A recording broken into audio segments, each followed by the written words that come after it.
So go with me here. You've taken a trip in a time machine. Destination, the year 2050. You step out in your very own neighborhood. What do you hope to see?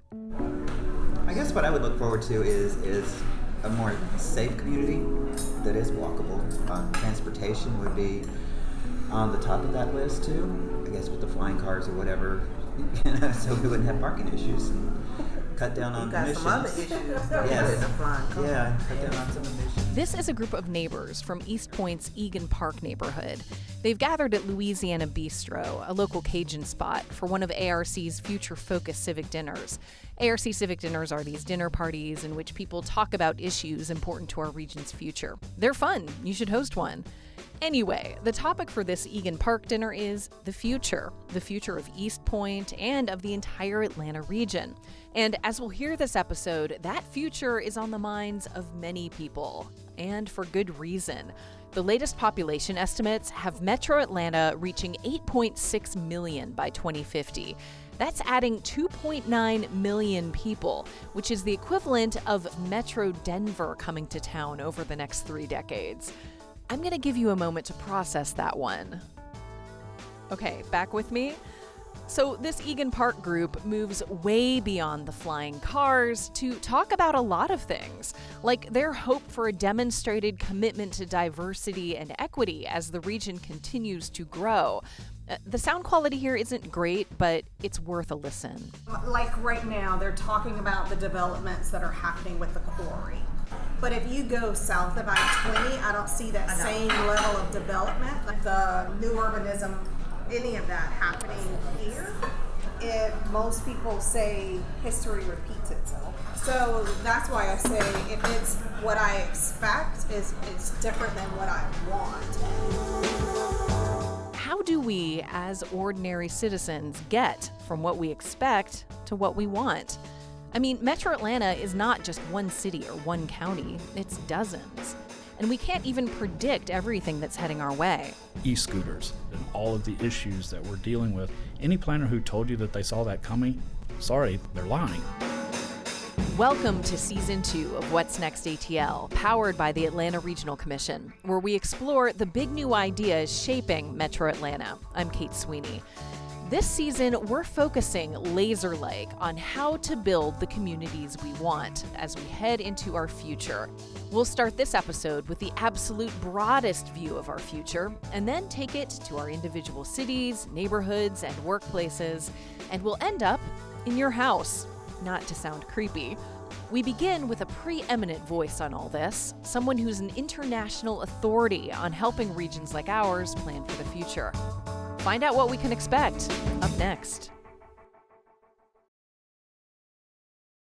We start out looking at the big picture with someone who has built a life out of studying it. My name is Glen Hiemstra. I am a futurist. And what that means is, what I do every day is I get up and, first of all, I have a sort of insatiable learning appetite. And so I'm always learning about a variety of things that are shaping the future.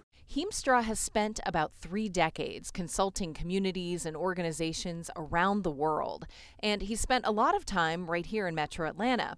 So we asked him to talk with us about what he sees for our future, what we need to be aware of as we try to build the community we want. As you'll hear, Hiemstra's the kind of guy who likes lists, and he says that this sort of planning is more important than ever these days for 3 reasons. We are very much sort of atomized by social media. Number 2, we clearly live in a more politically polarized time. And so it's harder for disparate political views to come together and say, this is the kind of community that we want to have, because we don't really even want to have that conversation. But the good news is that when people sit down and say, well, the kind of town I'd like to live in, the kind of city I'd like to live in, the kind of neighborhood I'd like to live in, there's a lot of commonality in that. And so that can be very powerful.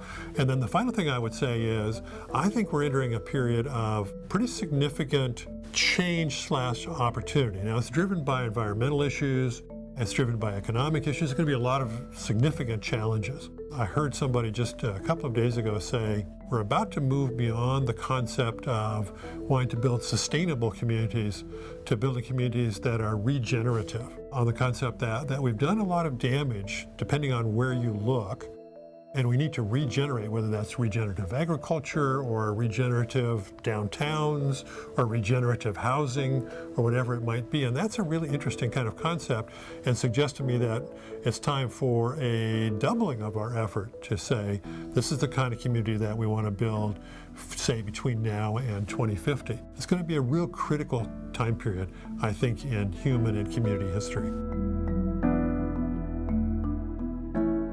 When I look ahead at trends from now to 2050, some of the ones that stand out to me are, number one, this is an ongoing trend. It's been going on for 60 or 70 years, and you can just think of it as the IT trend. The continued automation, digitization of work, of living, of entertainment, and so on. And that has just an ongoing effect on how we organize work, how we organize communities. It's going to affect transportation, for example. I was standing on a street corner here in Atlanta thinking how nice it is that I can stand at any street corner and I can call up a car sharing service, an Uber or a Lyft, and go anywhere I want to in the city, whether MARTA is going there or not. And that kind of thing is going to continue. It gives us lots of opportunity, but of course puts a lot of pressure on traditional jobs and traditional ways of doing things. That's number one, and it's just there in the background. The second one is, the next 20 years or so is going to be very much around energy transitions in response to what's happening in the environment. Now, the good news is that that's going to be led mostly by economic advantage, because it becomes cheaper and cheaper to do things in low carbon output kinds of ways, it turns out, than it is with the more traditional, let's say, fossil fuel energy. The third trend is one that's kind of challenging, and that is the emergence of the next generation of young people. It's a sort of post-millennial generation. Millennials are not the kids anymore, so it's the next generation. There's actually 2.5 billion of them worldwide. We call them Generation Z, born after 1995. They're the first generation really to have grown up after the World Wide Web.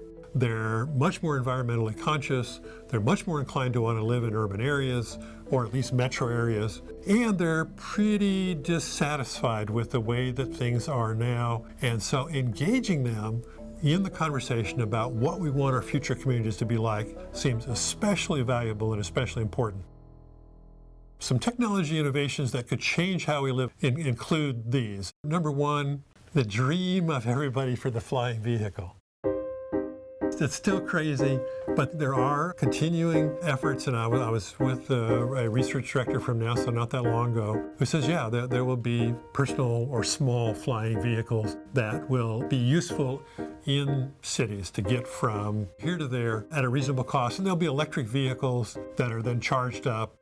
I know it's crazy to have a futurist talk about flying vehicles, but someday they're going to happen. That's number one. Number two, it will be what I would call microgrids, the emergence of more effort to generate and use energy at local levels, because we can do it with solar energy primarily. That could include solar glass that's cladding a lot of what are now high-rise towers, rooftop solar, but other kinds of generation capacity that bring us to local and microgrids for energy. I think that's quite interesting. The third one is a desire of people to live in close proximity, that is, within the city, and so an emphasis on more housing within metro areas, which is still a challenge that most metro areas really haven't sufficiently met. And it's a real tough one, because it's really hard to figure out how to do that in an affordable way, but that's one that's there. In order for the Atlanta region to be really healthy, really vibrant, still be a great place to live, work, and so on in 2050, I would say leaders here should focus on the following things. Obviously, you've got to stay economically vibrant. So you've got to think about keeping a healthy business climate and this kind of spreading out of businesses, not everything centered in one place. Transportation is always a challenge here, but I would continue to do your very best to think kind of in creative ways about that. Not purely auto-centered, and not purely big transit-centered either, but really try to think creatively about mobility. But I would begin to assume that we'll probably be less car-centric by 2050 than we are now, as hard as that is to imagine. I would also be thinking about the great demand to be as energy efficient as you can be. I just think that that's going to be advantageous economically, but it's also going to be important for environmental survival. And then Atlanta historically was a place where we tried to get past our social and demographic differences to take advantage of our diversity. If I was here and waving a magic wand, I would hope that Atlanta would truly be even a new kind of leader in that, because we probably need that more than ever right now. Those are the key ones, I would say.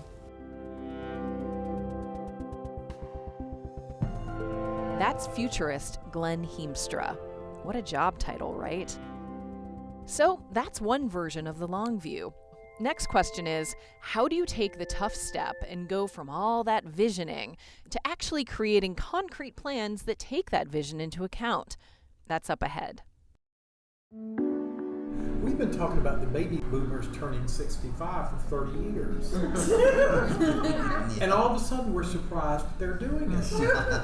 And, it's just like, really, people? I'm not even going to say my age, but I'm going to be right there with you. So when I look to the future is having smart growth, and I want to still be able to enjoy the green space and walk to the store and commune with people who are 50 years younger than me.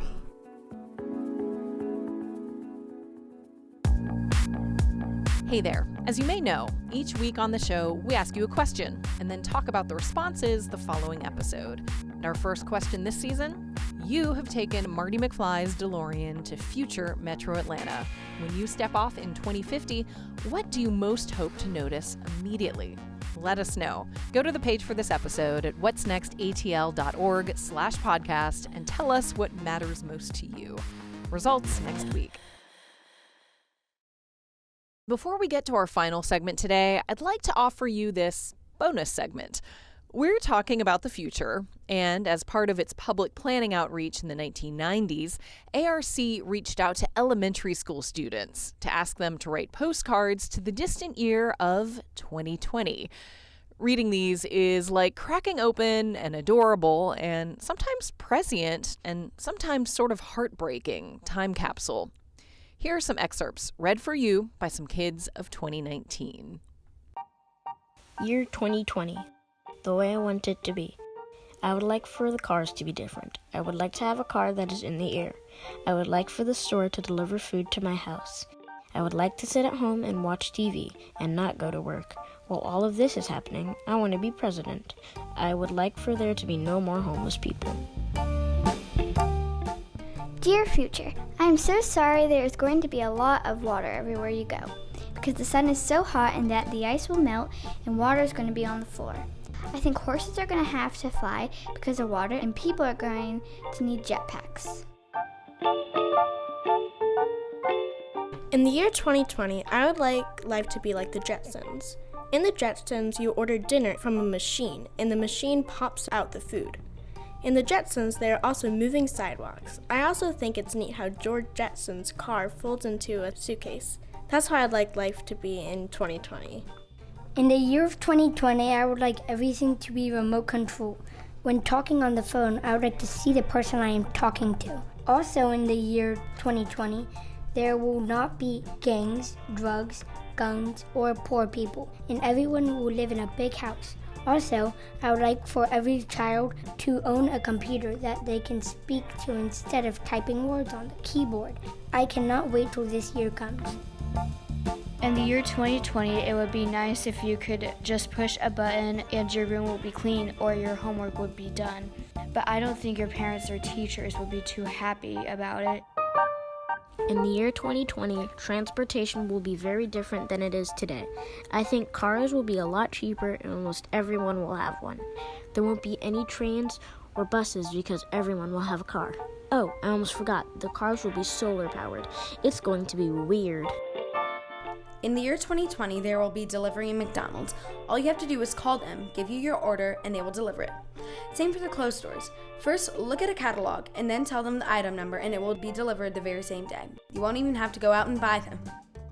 In the year of 2020, I will be 35. The world will be computers. Children will not have to go to school. In the year 2020, I would like to have solar-powered cars. That way, it would help save the earth and it would be safe. There will also be no more gas stations around anywhere and more places to put there that we need. That is my vision of 2020. Postcards from the past. You can look at some of the great drawings these same kids in the 90s did on the fronts of their postcards at the page for this episode at whatsnextatl.org/podcast. Now, back to the future. Wait a minute, Doc. Are you telling me that you built a time machine? Real funny. In the first part of the show, we heard about some of the things that could have a major impact on Metro Atlanta's future in the long term. Factors like shifting technologies, energy sources, and modes of transportation. Well, it's the tough job of our next guests to take expert research and wisdom and turn them into actual plans to move us in the direction of having the communities we want. How does that happen? This question is especially germane now, as the Atlanta Regional Commission, which puts out this podcast, is preparing its update to its major blueprint for the region, called the Atlanta Regions Plan. If you listened to our summer bonus episode, you learned all about the plan. It influences everything from economic growth to jobs to transportation. But as I was talking with ARC planners Melissa Roberts and David Haynes for our bonus episode, it made me wonder something much more basic. How do you do it?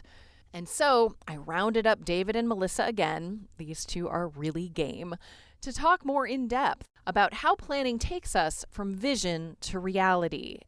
We started by talking about the big year this Atlanta Regions Plan update goes to, 2050. Isn't that scary? 2050, yeah. To even think about that. I know. But it's coming whether we like it or not, right? Hopefully. Dear listener, your region's planners aren't end-of-the-world gloom and doom types. They're just jokesters. In the case of David Haynes, a very dry jokester. So, but I want to ask you, how useful are plans like this one really? I think some people might wonder if they sit up on a shelf somewhere.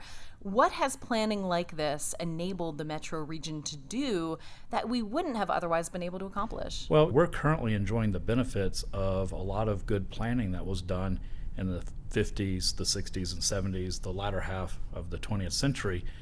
We have Lake Lanier, we have Hartsfield-Jackson Airport, we've got MARTA. David also mentions ARC planning programs that in recent years have helped downtowns transform themselves into more walkable spaces. But of course, planning has not always led to the greatest of outcomes either.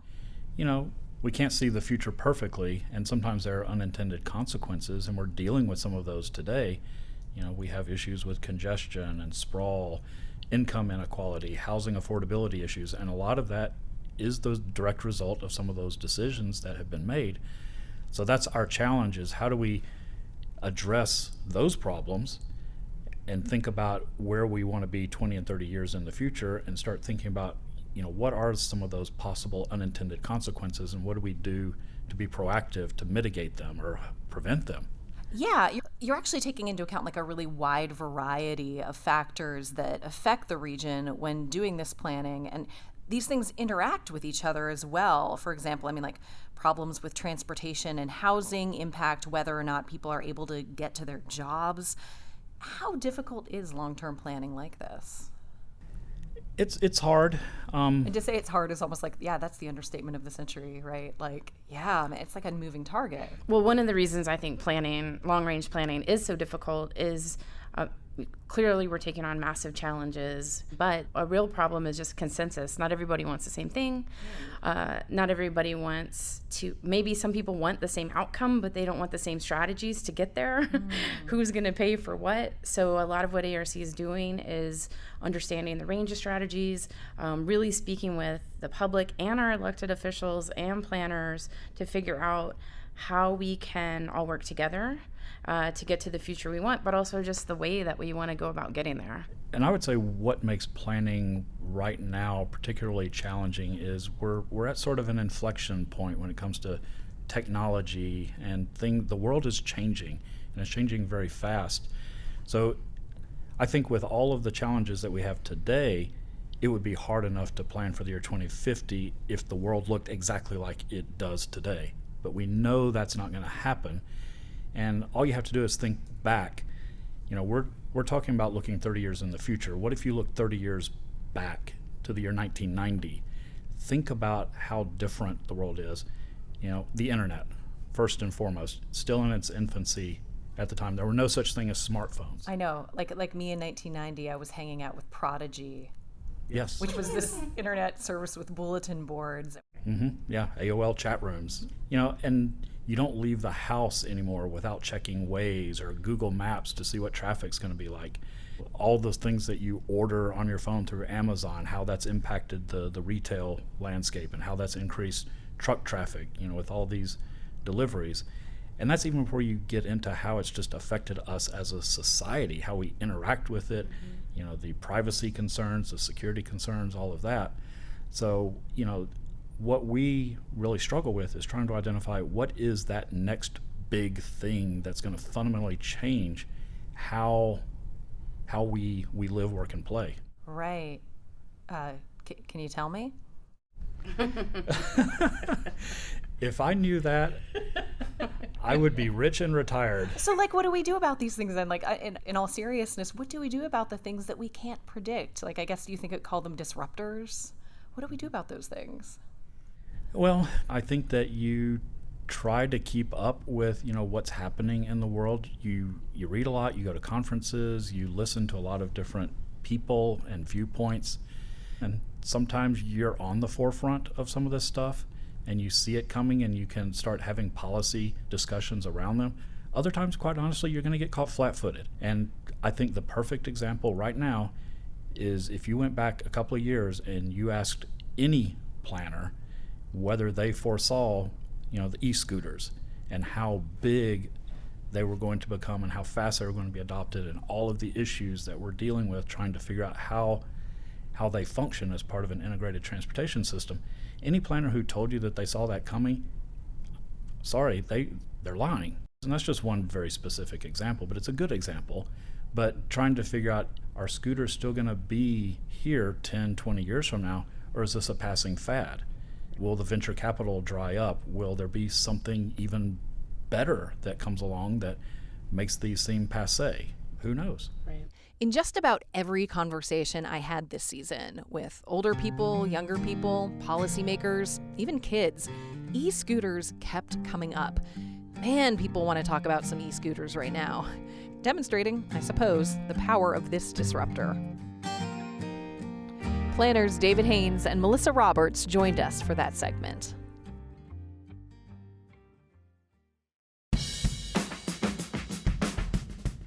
Next time, as we continue our quest to get the communities we want, we'll be moving from the bird's eye view of regional planners down to our individual cities and neighborhoods.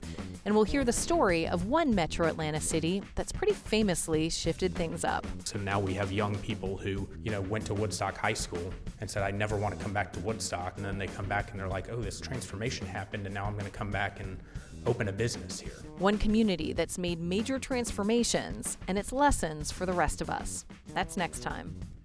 If you're enjoying the show, please tell a friend or share an episode on social. You can also rate and review us on Apple's podcast app, which helps more people to find the show.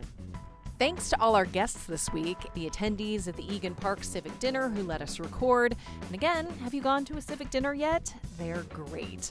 Thanks also to Ella and Landon Campbell, Mackie Summers, Camilla, Tyler, Bellamy and Isaiah Guerreri, Tali Donsky, Her Royal Highness Arya Josephine Lord Santil, and Master Emil Julian Santil, and Malia Wilkins for reading our Postcards to the Future from the late 90s. And you know, the group of 21st century children that I got together with to read these asked what the deal was with these repeated mentions of flying cars. And then we get to the postcard from the kid who mentions the Jetsons. No. Have you ever seen the TV show Meet George Jetson? No. Okay. Just so there's a point of cultural reference. Okay, I did not know what that was. Here, I'm just going to show you the trailer. Is that was sci-fi? If you missed that, one of them asked, is this sci-fi? So it's like everyone lives in space. That was very in the future. Yeah. So it's the Jetsons. Wow, okay. That's maybe 2 in the future. Kids these days and their complete lack of flying cars. What are you going to do? Anyway, see you next week.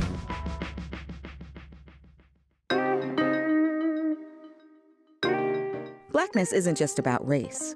I'm Deneen Milner, and I'm a New York Times bestselling author. On my podcast, Speakeasy with Deneen, I dive into the beauty and humanity of Blackness with people like writer Tayari Jones, journalist Demetria Lucas, and rapper Killer Mike. Listen to Speakeasy with Deneen from Georgia Public Broadcasting. Subscribe for free at gpb.org/podcasts or on your favorite podcast app.